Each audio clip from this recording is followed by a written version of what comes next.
Hey Eve, hey John, my name's James Masella from Movie Death Blows. Thanks for taking the time to sit down with me today. No problem, James. Nice to meet you. You too. So Eve, I gotta ask, what was it like coming on for the role as Barbara? Did you know what to expect before you took this role before filming started or anything like that? Because it's pretty crazy. Yeah, well, I saw the short film, and so I had like a bit of a pretty good idea. And I also read the script, and I I guess my main feeling was nervous, and I just felt that Freddie was so clearly a genius, and I really felt like the movie had everything it needed to be a great film. And I guess I felt the pressure of that, and the feeling that like I just didn't want to be the one to let the team down. And so I was very nervous on that. Like I silly things, like I've never sewed before, and I just got way in my head trying to learn how to sew a button like in the weeks before. And like I would get really just hung up on little things, and really nervous. But honestly, like as soon as we were filming, and actually I was working with Freddie, he made me so comfortable in every scene, and I felt like a not an ownership, but just that my creative input was like valued right from the start. And it really felt like we were in it together, like all of us. Like the crew was amazing and everything. So from the time we were filming, it was fun, but the weeks leading up to it, it was probably fear was the main feeling. That was gonna be one of my questions if you had any sewing experience coming into Sojourn, because you're like a sewing MacGyver or James Bond in this movie doing all kinds of things I didn't even know were possible. So I'm glad to know we're on the same level of sewing capabilities at that point. Absolutely, yeah, which is nothing. John, you play such a good villain in everything, but especially in this as Hudson. What was it like, coming on in that role, playing like a father figure role and everything like that, but also a bad guy at the same time? I understand bad fathers. I'm not saying that I am one. I don't have any children. I have two cats. Maybe I hopefully a kind of quite balanced father to them. But I understand bad fathers. Irish history is littered with histories of bad fathers, dysfunctional fathers. I think this particular incarnation of Hudson Armitage, I just love the name. The name had power, already without him even appearing. The name itself had power. Um, I love the bravery of it. I love the bravery of the fact that we could sit in a diner and do a 6 page. I mean, I effectively had a 4 or 5 page speech about the difficulties I had of fathering or schooling or educating Callum's character, but also trying to get my case back and also trying to get, there's a lot of dark meat on these characters, and I like dark meat. These people are complicated, and my challenge is to find a line through and to kind of carry an audience with them, because sometimes you can repel an audience.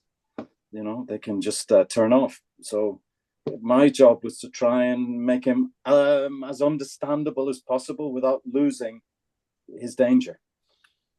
Sure.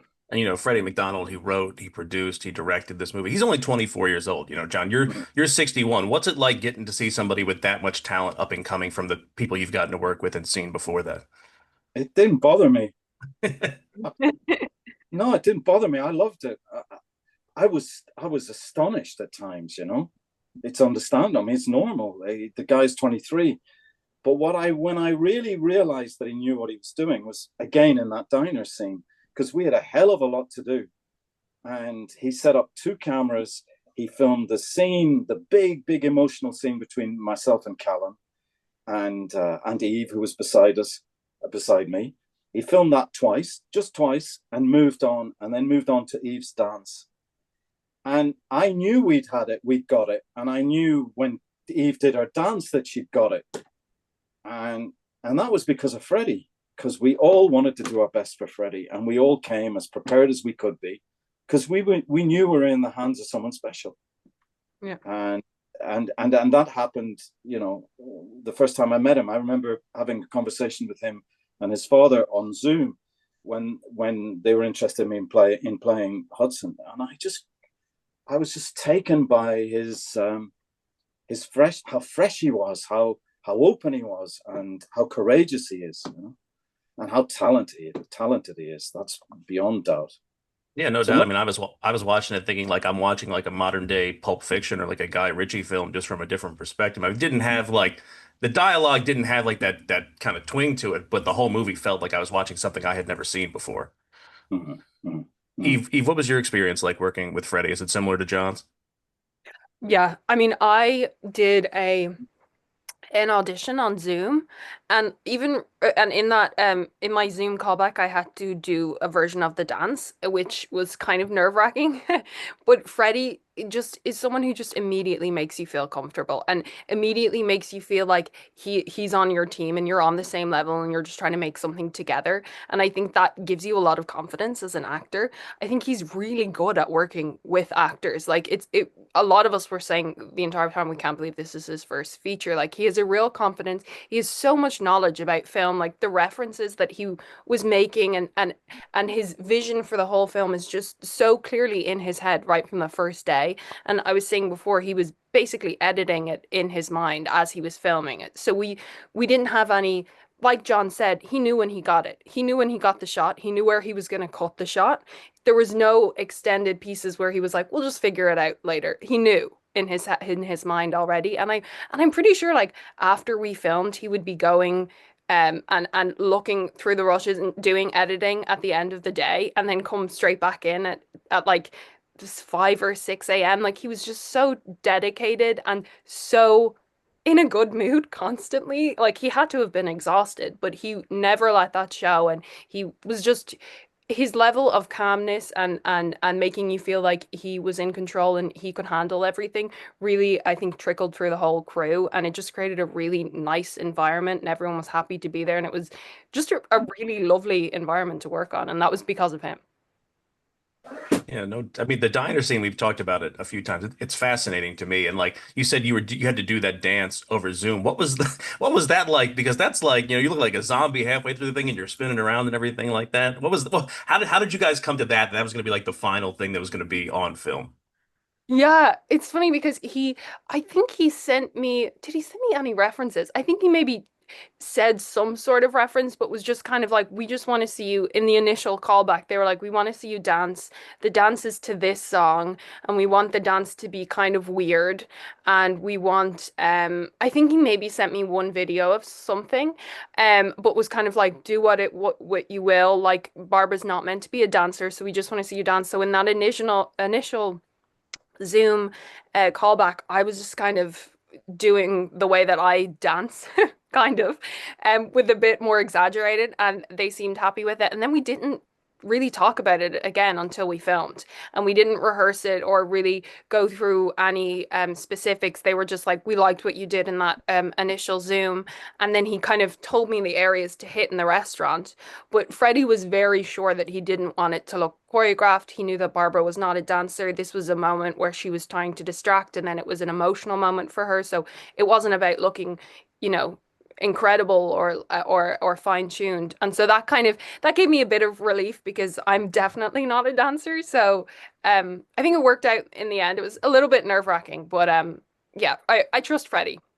It didn't look rehearsed at all. I like when I was sitting there, I was like, I wonder if they just told her to like put the camera on and just do something, and then she did it. But like, yeah, like you said, like if you're not a dancer, like you had me fooled and everything like that.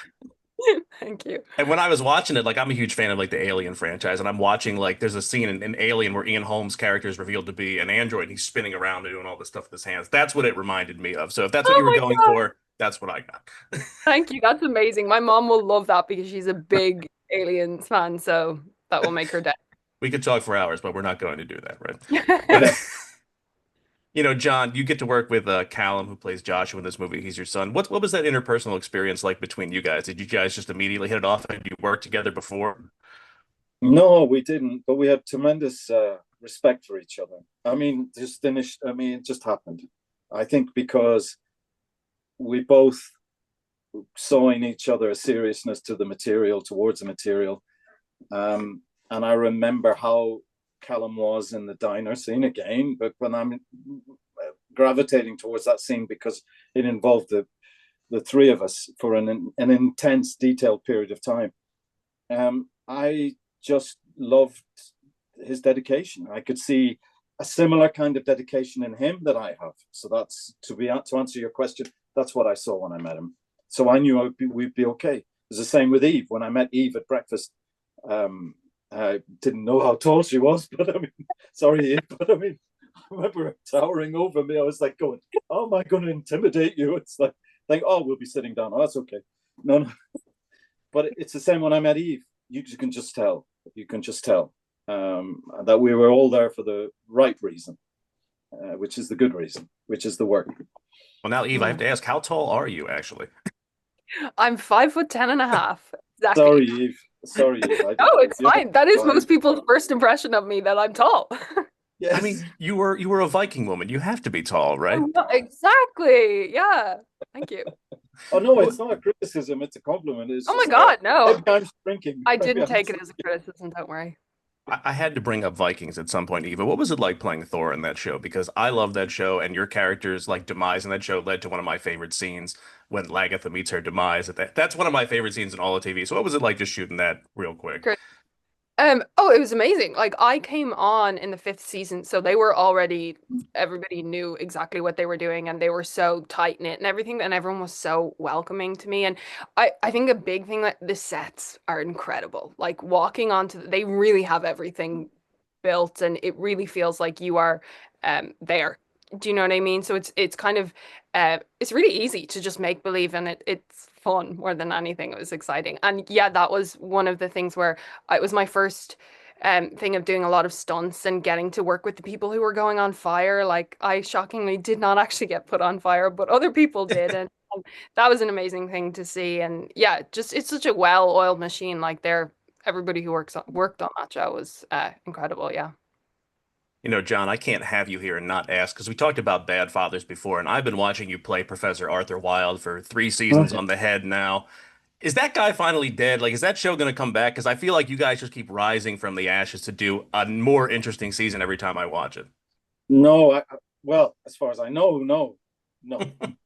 It's done. But I've maintained a relationship, professional relationship with Jorge, the director. We have a project, a film we want to do that we're financing at the minute that Eve has very kindly agreed to be part of. Oh, that's Also, awesome. we're developing a TV thing about a true story that happened in the north of Ireland.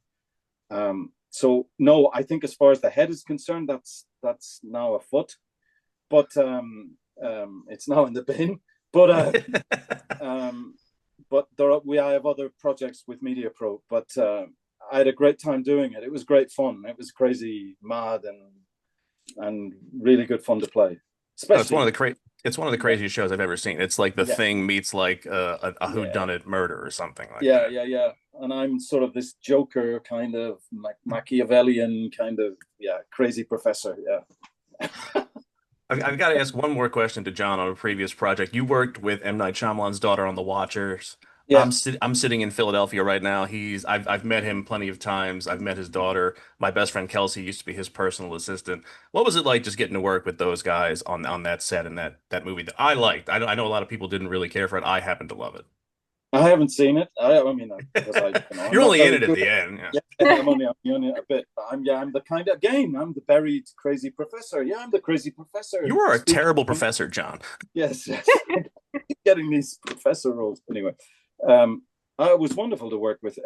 And again, we're into this age arena. She's 22 or 3 or something. Yeah, she's amazing, amazingly together, amazingly talented. And then I met her father as well. He was there. They were wonderful, really welcoming, and very collaborative. Tremendous collaborators. There's no issue around this is you, this is me. No, I had a great time.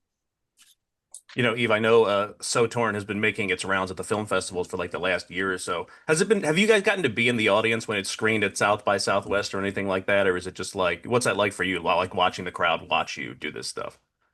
Scary. I was actually just telling John because John hasn't gotten to be there, but I was there at South by Southwest, and it's terrifying. Like I think anytime, like no matter what it is, it's terrifying. But it did go really well, and that was great to see, and such a relief to see, and so glad to see for everyone who put so much into it. But I definitely think watching yourself is painful, and watching yourself with other people is even more painful. So it was scary, but it worked out well. Trust me, I know what you mean because I have to watch these interviews back and people are like, you did awesome. I was like, I don't like to watch myself either. So I can only imagine what Yeah. it's like to listen to you guys. Yeah. Like, I messed up here. I didn't do this right. So so as long as we're on the same page there. Yeah. Obviously, John couldn't be at Southwest. He was being a professor, doing a bunch of other stuff and stuff like that. Yeah, yeah. I was terrorizing some faculty in some university somewhere. Yeah, absolutely. Is it ever frustrating for you guys as actors to like know that this movie made its debut like a year ago and it still hasn't gotten a wide release, or you just know people are going to see it and love it when they come to see it? You guys, either of you, that's for both of you. John? No, I'm just really glad it has. I was saying to Megan earlier, the PR lady, that I'm just really pleased it's got a theatrical release in the States. I think that's a tremendous victory, given what we had to work with and how we all chipped in to get this made. I think it's wonderful. I think it's wonderful that someone can go to the cinema and watch it, which is what it was meant to be done for. So yeah, that to me is a triumph. Eve, how about you? Yeah, I mean I feel the same way. And honestly, like these kind of things just gives you as well an excuse to see everyone again. So it's kind of nice. I don't mind it. It's nice. Well, I appreciate you guys sitting down to talk with me today. I love So Torn when I watch it. I just watched it again this morning. I can't thank you guys enough for doing this. I hope everybody sees it and loves it and we get to talk again at some point. It's been a pleasure, guys. Thank Thank you. you so Pleasure. much. Bye bye.